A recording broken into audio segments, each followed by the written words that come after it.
Assalamualaikum warahmatullahi wabarakatuh. Bismillahirrahmanirrahim.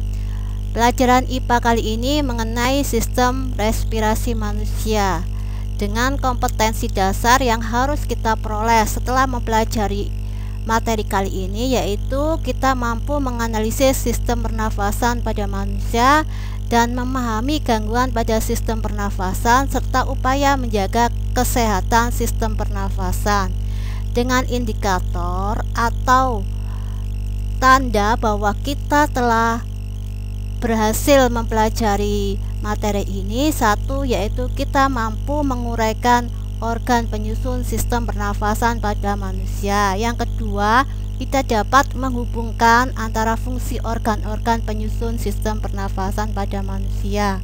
Yang ketiga, kita bisa menjelaskan gangguan yang terjadi pada sistem pernafasan manusia. Dan yang terakhir, kita bisa memberi contoh upaya menjaga kesehatan sistem pernafasan manusia.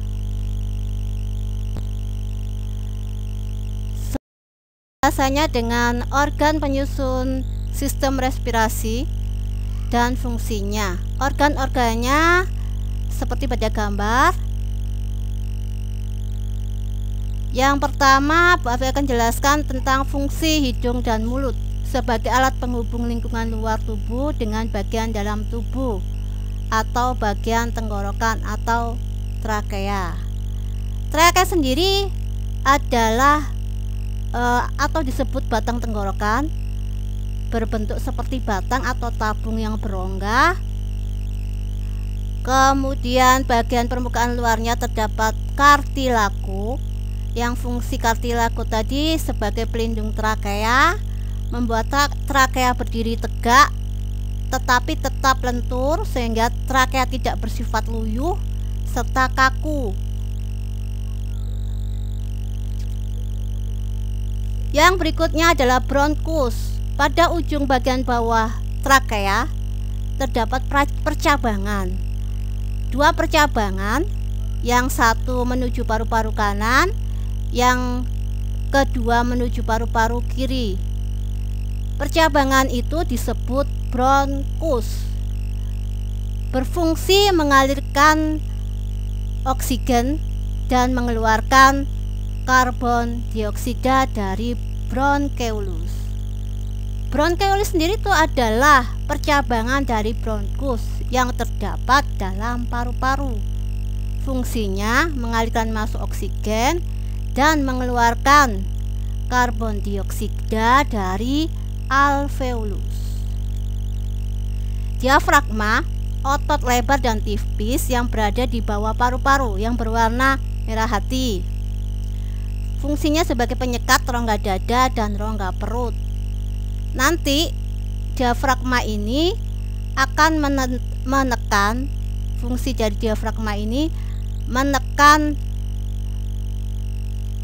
rongga dada sehingga volume paru-paru membesar saat pernafasan. Kemudian bila diafragma relaksasi, maka volume paru-paru kembali seperti ukuran semula.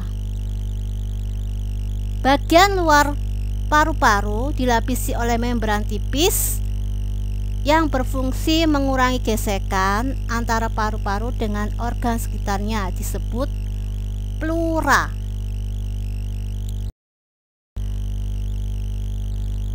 Di dalam paru-paru terdapat bronkus dan bronkeolus serta alveolus, vena pulmonaria dan arteri pulmonaria, juga kapiler.